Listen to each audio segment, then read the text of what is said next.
Today we are going to start Gilbert Ryle and the two concepts, the category mistake and the ghost in the machine. Ryle's book, The Concept of Mind, was first published in 1941. It was an important and controversial piece of work. In 1951, the Journal of Philosophy dedicated an entire issue to criticism of Ryle's work. In this essay, I will look at Ryle's test for when a philosophical theory has gone wrong, and how Ryle applied this test to Cartesian dualism, the doctrine that Ryle has named the dogma of the ghost in the machine. I will also look at Albert Hofstadter's criticism of Ryle, which charges Ryle with making a category mistake of his own. I will evaluate Hofstadter's charges against Ryle. I will conclude Hofstadter's criticisms are profound and important, yet Ryle's theory can accommodate the charges against him. Hofstadter has failed to defeat Ryle's anti-Cartesian argument. On the other hand, Hofstadter is right to point out that Ryle's view of philosophy is too restrictive. Ryle's view of philosophy. Ryle sees philosophy as thrashing out what it means to say so and so. Sometimes this involves analyzing or clarifying the concepts that we use in everyday life. It can also involve analyzing concepts used in scientific or academic study. Ryle admits it seems weird to say that the job of philosophy is to discuss what it means to say so and so, because the people using the expressions use them intelligently and know what they mean. We don't seem to need the philosopher to clarify our expressions. What then does it mean to clarify or analyze a concept? Ryle argues philosophy must discover and state the meaning of expressions because there are many expressions which occur in non-philosophical discourse which, though they are perfectly clearly understood by those who use them and those who hear or read them, are nevertheless couched in grammatical or syntactical forms which are in a demonstrable way improper to the states of affairs which they record or the alleged states of affairs which they profess to record. These sorts of expressions are systematically misleading. For Ryle, the interesting thing about these category mistakes is the people who make the mistakes are perfectly able and competent to apply the concepts when they are talking about concrete and everyday examples. Yet, when people turn to abstract thought, they are liable to allocate those concepts to logical types to which they do not belong. The job of philosophy is to uncover these systematically misleading expressions, clarify their meanings, and reformulate the statement so that the confusion is exercised. Ryle thinks there are always alternative sentences in our language that we can use to avoid misleading sentences.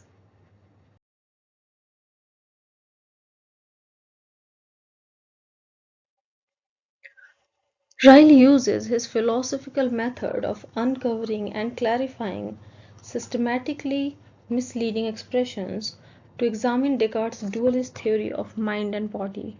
Ryle begins with a careful explication of the official doctrine, points out why it is absurd, and then shows us where Descartes has made a category mistake. Ryle concludes the doctrine of mind-body dualism leads to systematically misleading expressions. Thus, Descartes' philosophy must have gone awry. The official doctrine formulated chiefly by Descartes holds that every human being has both a body and a mind. These are normally harnessed together, but a person's mind may continue after his body has died. Bodies are subject to mechanical laws and exist in space. Minds are not in space and they are not subject to mechanical laws. What happens to bodies in one part of space is connected to what happens to other bodies in another part of space through causal mechanical laws. But mental happenings are in insular fields and there is no direct causal connection between one mind and another. Only through the public realm of the material or physical world can one mind make a difference to another mind. The difference between the world of the mind and the world of the body is often expressed by using internal and external respectively. This is misleading. since if the mind is not in space, it cannot be said to be in anything at all. A few theorists have been misled by this metaphor and wondered about how an outer stimulus, yards away from the person, could affect the inner mind, but this is to be misled by the metaphor. However, even when in and out are correctly taken as metaphors, there are difficulties that arise about how the mind, non matter, could influence the body, that is, matter. This has led philosophers to contemplate two different kinds of existence. The body exists in space and time, the mind exists in time but not space. Thus, there is a polar opposition between mind and matter. We know about other bodies because they are public. Objective observers can see the workings of the body. What about knowledge of the mind? Minds are private. No objective observer can witness the workings of another mind. There is some question as to whether a person can observe his own mind. Freud showed that there are channels in the conscious that are hidden from the mind's owner. However, proponents of the official theory maintain under normal circumstances a person can know the present state and workings of his own mind through introspection, a kind of inner perception. A mind's reports of its own affairs have a superiority to its best and most accurate reports of matters in the physical world. On the other hand, a person has no direct access of any sort to the inner life of another person. Supposed arguments from bodily movements similar to his own to mental workings similar to his own lack any possibility of physical observation. A person has no good reason to believe that other minds exist. This gives rise to a special way of construing concepts of mental powers and observations. Only the person himself can have access to his mental occurrences. The onlooker can never assure himself that his comments on another person's mental state have any truth or accuracy, but this conclusion is absurd. As Ryle put it, it was just because we do, in fact, know how to make such comments, make them with general correctness, and correct them when they turn out to be confused or mistaken, that philosophers found it necessary to construct their theories of the nature and place of minds. Ryle argues the dualist doctrine is entirely false, not just in detail but in principle. This doctrine involves a category mistake. It represents the facts of mental life as if they belonged to one logical type or category when they actually belong to another logical type or category. This makes all statements about minds systematically misleading statements. The dogma is therefore a philosopher's myth. Ryle gives a series of examples to demonstrate what he means by a category mistake. He begins with the example of the university where a foreigner is shown the gym, the library, the administrative offices, the labs, and the colleges. He understands their coordination and knows the role of each part. Yet, at the end of his tour, he still asks, "Where is the university?" as if university stood for more than what has already been seen. Ryle writes, "My destructive purpose is to show that a family of radical category mistakes is the source of the double life theory. The representation of a person as a ghost mysteriously ensconced in a machine derives from this argument. One can speak of the mind as one can of the university, but if one is speaking of the bodily behavior, the different colleges, etc., then one cannot ask about the mind on top of this, as though it were something more."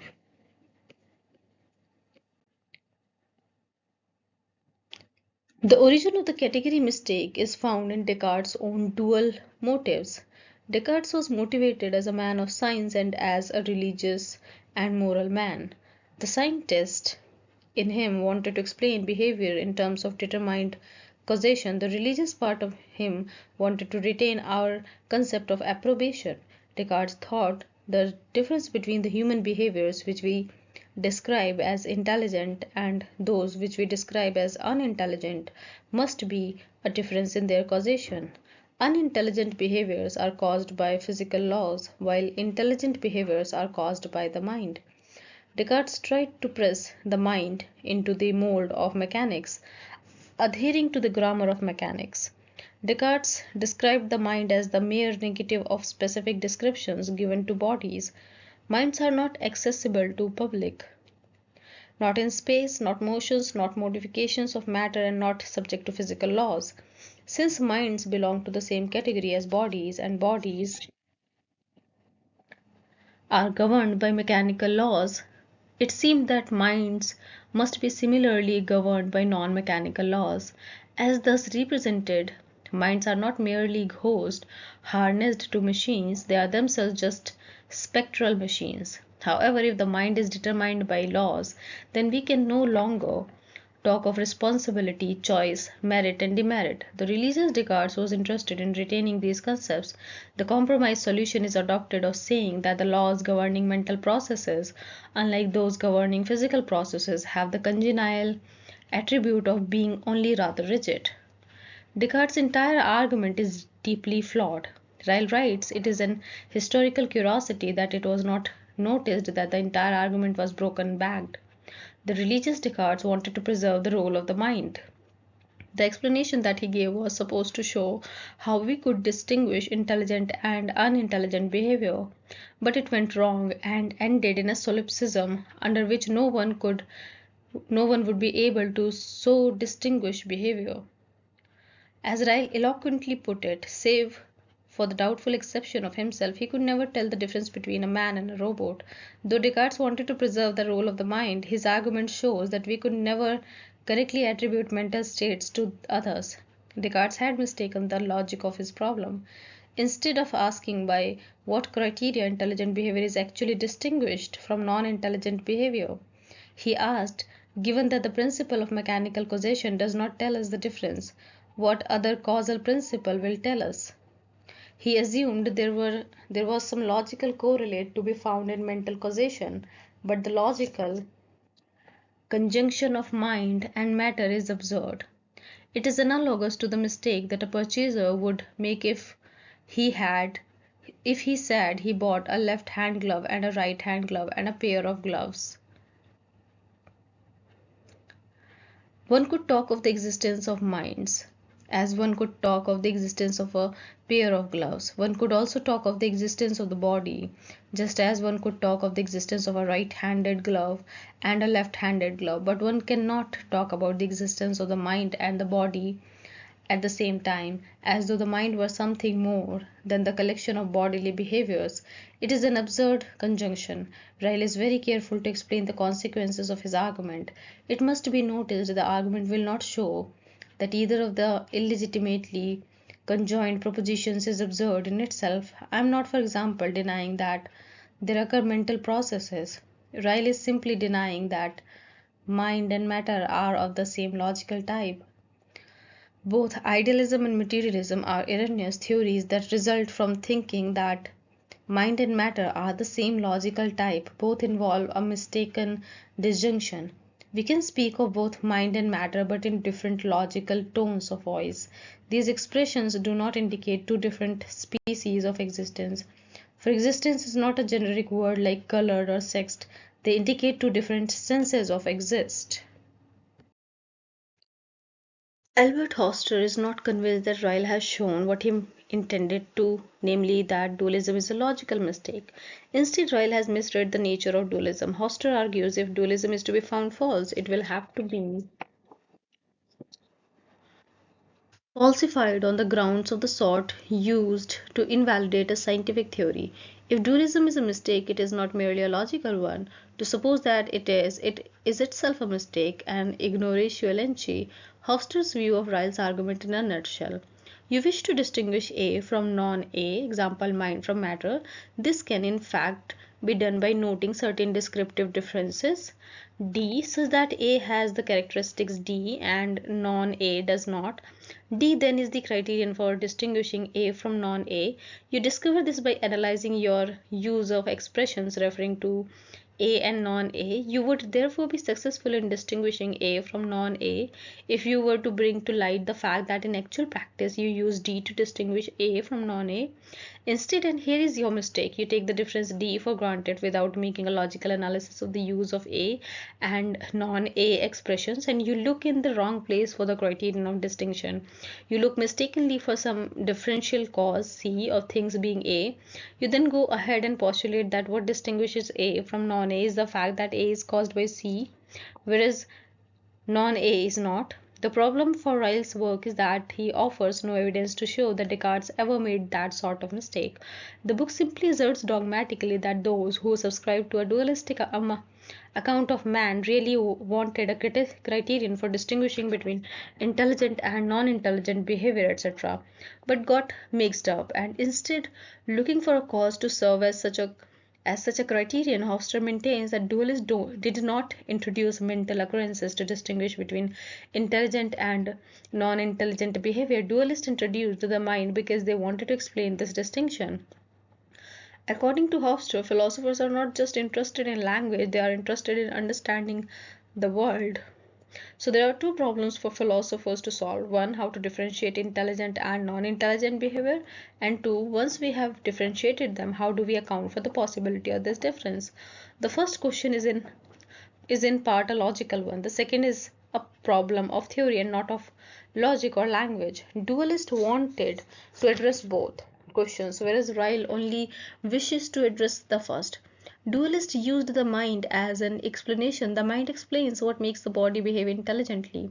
The mind is not used to describe or name intelligent behavior, but to explain how this sort of behavior came about.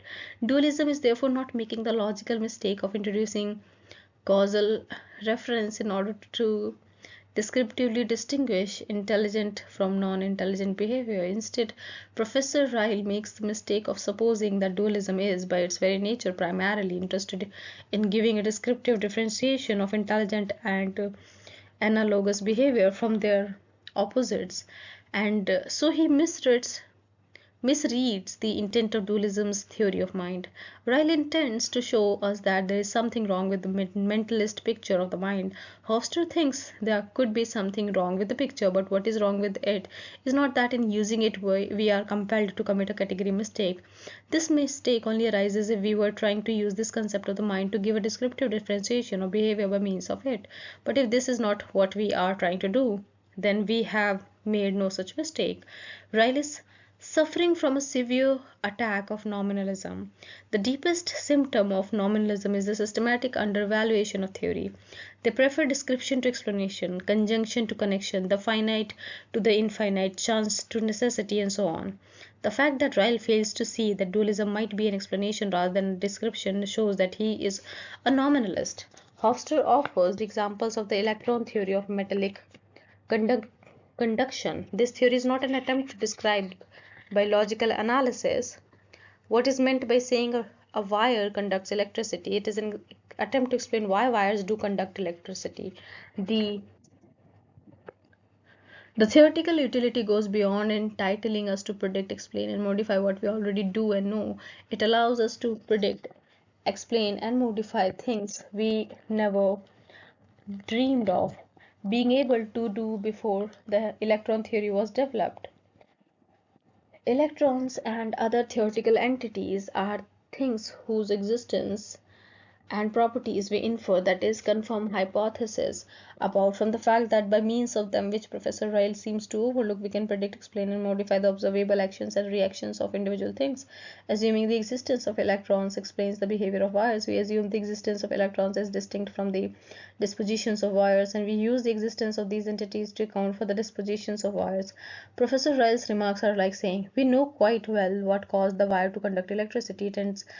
Its ends were attached to a live battery, and wires are disposed to conduct electricity.